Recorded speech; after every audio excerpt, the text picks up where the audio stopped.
Hello, welcome. We're going to be watching a MrBallen video. So excited. It is Teen Terrorized by Creature in the Forest. This sounds petrifying. There's a good reason why so many movies that are designed to be scary are set in the woods. Really, the woods at night. And if you go even further, most of them are like a cabin in the woods at night, right? It's because being in the woods at night, as human beings, checks a lot of fear boxes. You have the isolation factor. You're far away from society. That scares us. We don't want to be isolated. You feel more vulnerable that way. You know, it checks the darkness fear factor. As humans, we're mostly afraid of the dark because you don't know what's around you or what's looking at you. You know, you don't have the advantage of, city lights beaming in. You're kind of probably removed from lots of light pollution, so you're kind of like in total darkness. And I think the third fear check in the box would be the fact that it's easy to hide in the forest. You don't know what's watching you because there's trees everywhere. You have animals, predators potentially, or even predatory humans that could be hiding at every turn. Hollywood has picked up on that and made bunches of movies of, the whole cabin in the woods trope where somebody's isolated and scared in the woods because it works. It's something that we are afraid of. And so today's story starts off a lot like all the other kind of cliche cabin in the woods scary stories, but this one, it's different. This one scared the heck out of me because as I read the account of what happened in this cabin in the woods, I imagined myself being in this guy's position and thinking about the psychological trauma that this would have on you. And I've actually had a literal cabin in the woods scary experience, and you can check it out. It's one of my top videos on my YouTube channel. It's What I Saw in My Room Still Haunts Me. This looks freaking amazing. What I saw in my room still haunts me. If you think I should do that video, then let me know, because I'll do it. Check it out. It's my own cabin in the woods story. But having been through something like that, I was able to put myself in this guy's position, and this story terrifies me. So as you're listening to today's story, try to put yourself in this guy's position and think to yourself, what would you have done? But before we get into today's story, if this type of content appeals to you, the kind of strange, dark, and mysterious that I'm going to deliver to you in a story format, if that's kind of your thing, I would ask you to please gently obliterate the like button and then subscribe to my channel and turn on all post notifications so you don't miss any of these strange, dark, and mysterious uploads that I do every week. All right, let's get into today's story. In 2010, a 17-year-old boy is devastated to find out that his father had suddenly passed away. And it really sent shockwaves through the whole family. Not only because now they're grieving the loss of their father, their husband, but because so much of their daily lives they spent together. I mean, this was a very close family, and one of the things that they liked to do as a family was they owned a cabin. It was around Mount Bachelor in Oregon, this beautiful mountain where you can go snowboarding and skiing. They had this family cabin up there where in the wintertime, this family would spend a lot of time there. They would go up there as a family, spend time there as a family. It was this wonderful retreat. And as they're trying to settle the estate of their husband, their father, they're trying to figure out what they want to do with this cabin, because all of a sudden this place that, used to bring them so much joy and was a place of very fond memories suddenly felt kind of hollow. It just would never be the same. And so they decided that they were actually going to sell this cabin. And the 17-year-old boy was just really upset about this. He was very close with his father. He had some very fond memories of going hunting and skiing and snowboarding with his dad at this cabin. And so once the cabin was actually put up for sale by this boy's mother, he asked if, before they actually sell it, could he spend some time up there, I guess paying his respects in a way to his father. But he just wanted one more opportunity to spend some time in that cabin. And his mom said, go for it, take as many days as you want, go up and hang out in the cabin. But when you come back, we are going to sell the place. So his father had actually willed to his son his vehicle. And so the 17-year-old boy loads up his father's car He goes out and he buys some snacks and drinks, heads up to the cabin in Oregon with the family dog whose name was Midnight. And his plan was just to go up to this cabin and basically try to enjoy being in this space one last time. Don't think about it as this place that now has no meaning because his father had died, but rather a place that he wanted one last positive memory before it was forever gone from their family. And so he gets up there, makes his way to the cabin, and he settles in for what turned out to be an abbreviated stay at the cabin. So in order to understand this story, we need to talk a little bit about the layout of the cabin itself. The cabin was 2 stories, and it was built into a mountain, Mount Bachelor in Oregon. And so the back half of the cabin was kind of settled into the mountain. So there were no windows, save a little sliver of window that fed into the bathroom, actually, in the back of the cabin. The front of the cabin was this beautiful, double-decker cabin with, windows on the second floor that fed into the master bedroom. On the second floor, there was a walk-out balcony that kind of jutted out a few feet from the second deck. The first floor, you could see in through all these beautiful windows. There was a sitting area, like a living room and a TV, and then a small kitchen as well. So the cabin was built in an area that was heavily forested. So they had to clear out, a bunch of trees to even build this cabin when the family had this built years and years ago. And so they really only cleared away the front section of trees so that there was a clear shot to the house, but the sides and the back were very heavily forested with these huge tall pine trees. And they basically had this little tiny driveway that fed in through all the trees, and you had this one kind of clearing in front of the cabin. So if you were on the second floor of the cabin, where there's the master bedroom, there's a bed up there, and you were looking out that window, you'd be looking over the balcony out into a clearing, basically. But there's a tree line, 100 yards past that clearing that's very dense. And there's actually a couple of trees, fairly prominent trees, that are sitting in front of the cabin that they did not cut down. One of which, for the story, we'll call it the sitting tree. Parallel to the ground, about 20 feet up, was this beautiful branch that looked perfect for a whole bunch of people sitting on it. But it was 20 feet above the ground, and there wasn't really any way to climb up to it, and no one was trying to climb this tree. But there's this tree that basically has a seat, if you will. Like the branch is like a seat that is looking directly into the cabin. And that's going to matter later in the story. So clearing in front of the cabin with this one kind of sitting tree, and then a very dense forest 360 degrees beyond, that one clearing. So when the 17-year-old gets to the cabin, he goes inside, he puts his drinks in the fridge, puts his snacks on the counter, he hooks up his PlayStation to the TV, and he's just like having a great time. His dog Midnight is roaming around, enjoying being at the cabin, and he's having a great time. And over the course of the first 2 days that he was there, it was everything he hoped it would be. It was like he was bonding with his father one last time. It was a peaceful time that he was there. He was happy to be there. And he was just enjoying himself, eating snacks and playing video games for a couple of days. He actually left a couple times to go snowboarding too. But on the 3rd day that he was there, things started to get pretty weird. So on the 3rd day when he got up, it had snowed dramatically the night before. A couple of feet of snow on the ground, still snowing pretty heavily. And he's like, I just don't feel like brushing off my car and trying to go to the store or go to the slopes to go snowboarding. I'm just going to basically be shut in for the day. And he was excited about it. He's like, great, me and my dog Midnight can bomb around the inside and play some more video games and eat some more snacks and do whatever. Midday that day, Midnight needed to pee, so he went outside with Midnight and let Midnight run around and go to the bathroom. And while he's out there with his dog, he notices there are some footprints in the snow that looked relatively fresh. And this is the first time that he's left his cabin that day, so they aren't his.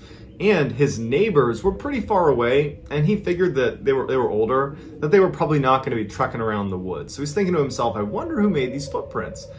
And he's looking at them, and they started in the woods. So the woods are not that far away from where he is. He's in a relatively small clearing just in front of his cabin. But he can tell these fresh footprints have come out of the woods. And they're basically right in front of this clearing. And he notices that they bank around and go to the back of his cabin and kind of go up onto the mountain. And he kind of just starts walking and following the footprints a bit, and they kind of disappear up onto the mountain behind his cabin. And he's not overly concerned or anything, but he definitely takes note that more than likely somebody was walking around his cabin. Maybe it was someone. I'm sorry, that's when I would 100% leave, like...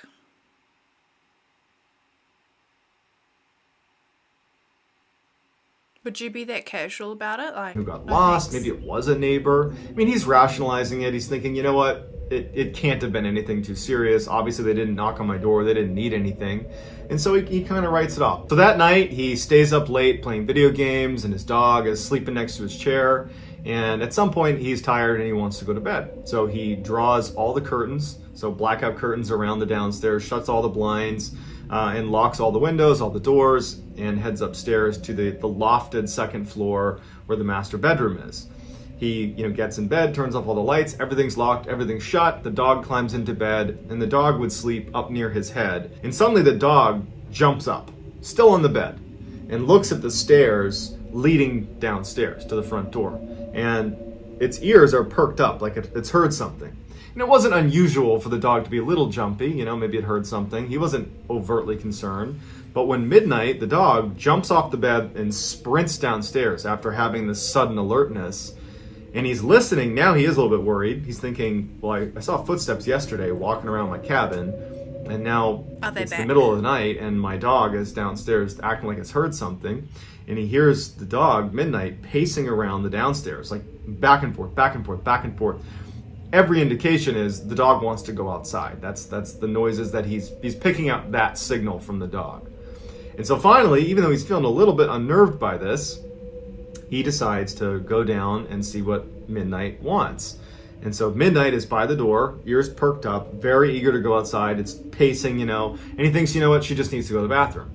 And so he opens the door with Midnight and he goes outside and he expects his dog to pee. But Midnight doesn't need to pee. Midnight starts kind of stalking around the corner and looking out across the clearing towards the sitting tree in that direction, and it just stops. And it's looking at something very intently, as if it spotted an animal or something in the woods. And so the boy is looking at the dog, and he's kind of trying to encourage the dog to do its business so they can go back in the cabin. And he's starting to feel really uncomfortable. He's looking around. He's thinking like, okay, I don't know what's going on. Like, I'm a little bit concerned now. And he's sensing that Midnight is going at some point to try to take off after whatever she sees in the woods. And so preemptively, he grabs Midnight and says, all right, drags Midnight back in the house and shuts the door and locks it and takes one last look out the window of the door and just kind of looks out. I mean, it's dark, he doesn't have a light or anything. And he's like, man, that's creepy. Locks it, shuts the blinds, confirms everything downstairs is locked, does a sanity check to make sure everything is locked, and he goes back upstairs with Midnight. Midnight did not want to go back upstairs. He had to practically drag her back upstairs. And then when they did get back in bed, Midnight refused to get in bed, but instead stood next to the bed looking at the stairs, wanting to go downstairs, periodically looking back at him and then down at the stairs. Midnight wanted to go back outside. So he's laying there in bed and he's taking full stock of the fact that his dog is very much on edge, but he's trying to fall back asleep, trying to convince himself that nothing weird is going on. And after about 30 minutes of that and being unsuccessful at falling asleep, as he's laying there, it's silent, and all of a sudden he hears footsteps on his roof. Now, the roof is right above his head. I mean, he's on the second floor. There is no attic. The roof is right there. And he hears about 6 footsteps. And he actually described it as something with hooves. And his dog instantly looks up as well. And they're both watching the ceiling as what sounds like hooves walking along the roof of this cabin. And it was so distinctive that immediately what he's thinking to himself is, how could a deer or a moose or something get on the roof of the house? There is no way, unless you leapt from a tree or had a ladder, for you to get on the roof. And how did we not hear, if they leapt from a tree or a ladder even, how didn't we hear a loud slamming sound when they first landed on the roof? Like, it's as if they've been there for a while and we just didn't know. And so then the footsteps stop, and at this point the dog stops looking at the roof and goes right to the balcony, which is shut. There's a door shut to the balcony, and there's curtains drawn against the balcony, so he can't see what's out there. And so the 17-year-old boy is sitting in his bed, and he's like, oh, I don't want to see what's on the porch. And he even says in his write-up about this that he's like, I'm a pretty tough guy, but I am in the middle of the woods, in the middle of the night, totally isolated. Like, I almost don't want to know what's going on outside. I just want to pretend it's not happening. But at some point, he musters the courage to go out on the balcony. And so he walks over very timidly to the door, and Midnight's there ready to go outside. And he takes a deep breath and he slides open the blackout curtains. But there's no light outside and there's no light inside, so it's just kind of darkness. And he can barely make out even just the snow that's on the balcony right in front of him. And he takes a deep breath and he unlocks the door and he opens it up. And the first thing he does is he turns and he looks up at the roof to see if there's a deer or a moose or something on the roof. There's nothing up there. And he's kind of peering around and he can't even see footprints up there. So in a way, he's kind of relieved, right? Like I must have been imagining that. He had a flashlight. And so at this point, he's looking back at his roof of his cabin and he shines the light real quick and it's totally dark out, right? So this light goes very far and he sees nothing. And the dog at this point, he can hear the dog making kind of some commotion below him. It's angling itself to look out in the direction of the sitting tree and out towards that tree line where the dog had originally been fixated on something in the tree line. And so just doing his diligence, the 17-year-old scans from the top of the roof where he sees nothing. He starts scanning over to the side of the house, right? Like this is the direction of the sitting tree. He's looking over here and he's scanning the tree line, just looking for anything that might have been on the roof. And he's looking and he's looking and he's looking, and then he gets to the sitting tree. And his flashlight stops on a man crouched on that perch 20 feet off the ground on the sitting tree, who looked very tall. He had his hands holding onto the branch right above him and his mouth is open. And he's holding onto the branch and he's looking directly at the boy. Unblinking, 100% focused on him. He's less than 50 yards away from him at this point. And it took him a second, the 17-year-old, to register what his flashlight was pointed at. And he panics and he drops it. And the dog reacts to the drop flashlight too. And because he's alone out here, he needs to protect himself, so he scoops that light back up and he shines it one more time to see, like, holy cow, like, what did I just see? And the guy on the branch is now gone. And he scans the ground. There's nothing. And he's terrified at this point, so he grabs his dog, throws Midnight back into the cabin, runs back in, shuts the door, locks it, closes the blinds, turns off his light, and literally gets back in bed with his dog, and he's now basically cowering on the bed. So at this point, they're sitting on the bed. Midnight is no longer acting like she wants to go outside. I think she's picking up potentially on the paranoia. Okay. At this point, the boy and his dog are sitting on the bed, and they're both scared at this point. Midnight, was fearsome while she was outside, but now that she's back inside, she doesn't want to go near the door either. She's rubbing up against him. She doesn't want to go anywhere. And they're sitting there, and the boy, all he's thinking to himself is, did I really just see that? It looked like an unnaturally tall man. How did he get in the tree? That's 20 feet off the ground. There's no way to get up into the tree. And why was it sitting there with its mouth open, staring at me? And who was on the roof? Was anything on the roof? And if this thing can get 20 feet up into a tree, it certainly can get on the roof of my cabin, I would imagine. But what was it?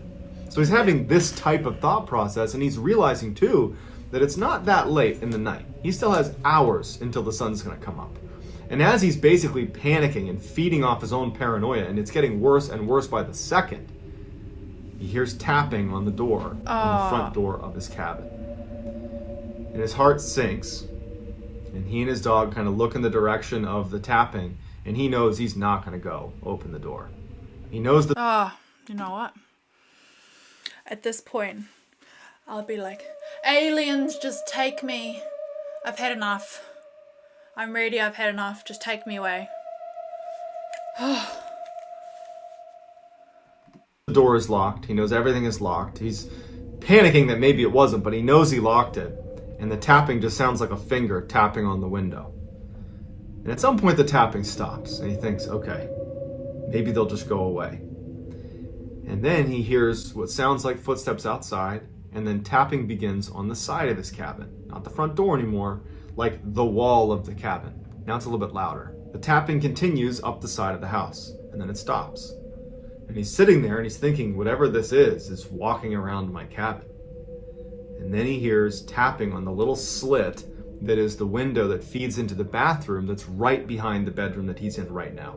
So 6 feet away, maybe 10 feet away, whatever this thing is, it's now literally just a small pane of glass away, tapping on the glass. And so now he's petrified. And he's just hoping that this thing goes away. It doesn't. It goes to the other side of the cabin and starts tapping on the wall on the other side of the cabin, and makes it all the way back to the front, where it begins tapping on the glass of the front window, back to the door. And he's just thinking, like, whatever this is walking around my cabin, tapping all over my cabin. and then all the tapping stops. And his heart's racing. You know, it's the middle of the night. He's in the middle of the woods somewhere. He's totally isolated. And then it's like his worst nightmare comes true. He hears footsteps on his balcony, and then tapping right on the big sliding glass doors of the door leading out to the balcony. And he knows that right behind a blackout curtain and a pane of glass is this tall man, more than likely, who's right on his balcony. And the tapping on the balcony goes on and on and on. And then all of a sudden it stops. And he's just waiting for it to open the door and come inside. But it doesn't. Instead, it goes on the roof, and it starts tapping on the roof directly above him. And the tapping continues all night.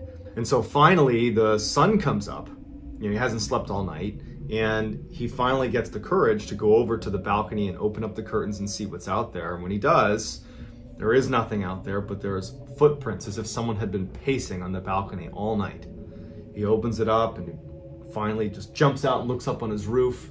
There's nothing on his roof. He can see all these footprints on his roof. He looks down, and it's like a racetrack of footprints all around his house. Someone had been basically stalking his house all night, and then the footsteps retreat all the way to the sitting tree and then go back into the woods. He packed up his stuff, he left, and he couldn't have been happier that the family sold that cabin, because he was never going to go back.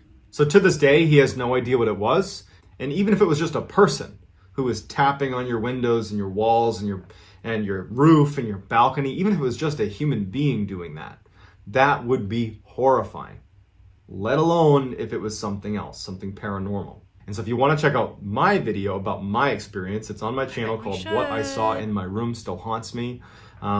It's eerily similar to the one that I just described of the 17-year-old in Oregon. Like, I'm actually speechless. Like, I don't even know what to say. That's like the thing had its mouth open, hanging from a tree. Can't exactly go back to sleep after that, can you? I don't know what it was. I don't think it was human. Just putting that out there. Let me know what you guys think. And until next time, bye-bye.